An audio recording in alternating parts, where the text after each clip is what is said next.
নিয়তম সাপড়ে তাহেন কানা সাহায্য ডিএস গাঁওতা যে এটা একটা চকলেট দিয়ে আদিবাসীদেরকে ভুলানো, যেমন বাচ্চা ছেলেকে চকলেট দিয়ে আপাতত শান্ত রাখি। বিস্ফোরক অভিযোগ, রাজ্য সরকারের 3 দিনের জয় জোহার মেলাকে ঘিরে উত্তাল অযোধ্যা পাহাড়। চকলেট দিয়ে আদিবাসীদের ভোলানোর অভিযোগ তুললেন আদিবাসী নেতা ও বিজেপির পুরুলিয়া জেলার প্রাক্তন সহ সভাপতি কেদার সিং মুরা। কেদার সিং মুরার সাফ অভিযোগ, আদিবাসীদের প্রকৃত উন্নয়ন থেকে বঞ্চিত করছে রাজ্য সরকার। অযোধ্যা পাহাড়ে চলছে জমি দখল, কিন্তু প্রশাসনের কোনো নজর নেই। ফেক সার্টিফিকেটের জেরে আদিবাসীদের সাংবিধানিক অধিকার কেড়ে নেওয়া হচ্ছে, আর সরকার নীরব দর্শক। দেখুন বিস্তারিত। চকলেট দিয়ে আদিবাসীদেরকে ভুলানো, যেমন আমরা বাচ্চা ছেলেকে চকলেট দিয়ে আপাতত শান্ত রাখি, সেই রকম একটা পরিকল্পনা রাজ্য সরকারের, এর বেশি কিছু নয়। কারণ আমরা দেখছি আদিবাসীদের যে প্রকৃত উন্নয়ন, সেই যে চিন্তাধারা, সেই পরিকল্পনা থেকে রাজ্য সরকারের প্ল্যানিংগুলো সমস্ত বাদ আছে তাদের। আজকে আমরা পুরুলিয়া জেলায় অনেক আদিবাসী হোস্টেল বন্ধ, শিক্ষা নিয়ে কোনো পরিকল্পনাই।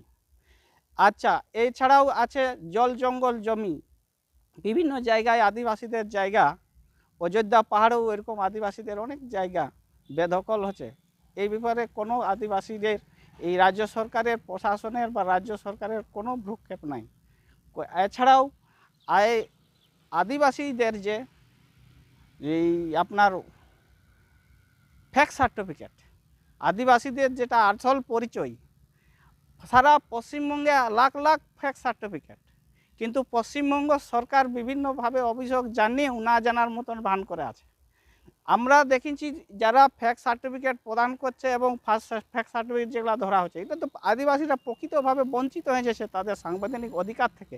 কিন্তু এইগুলাকে না, মানে এইগুলার প্রতি কোনো কড়া পদক্ষেপ রাজ্য সরকার না করে কি করছে, এরকম জয় জোহার মেলা করে আদিবাসীদেরকে একটা সেই ছাইলা ভুলানোর মতন একটা মানে কর্মসূচি নিয়ে এইগুলা চলছে। এর বেশি আর কিছু নাই। আদিবাসীদেরকে এগুলো আইওয়াস আর কিছু নেই। ভোট আলেই তৃণমূল সরকার, রাজ্য সরকার এইরকম প্রকল্প চালু করে বিগত বছরে, এবং এইগুলা আদিবাসীদেরকে মন ভুলানো, মন গোড়ানো, ছেলা ভুলানোর মতন কারবার মানে ব্যবস্থা।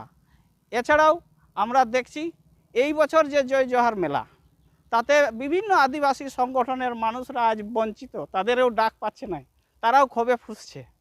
কি অদ্ভুত চলছে এই রাজ্য সরকারের পরিস্থিতি, মানে পরিকল্পনা। আর আমরা বলছি আদিবাসীদের বিরাট উন্নয়ন করছে, জঙ্গলমহল হাসছে। দিদি তো সবসময় বলতে থাকে জঙ্গলমহল হাসছে, কিন্তু জঙ্গলমহলের আজ আদিবাসীরাই বঞ্চিত হয়েছে। এই কেদার সিং মুরা, ভারতীয় জনতা পার্টি পুরুলিয়া জেলার প্রাক্তন ভাইস প্রেসিডেন্ট।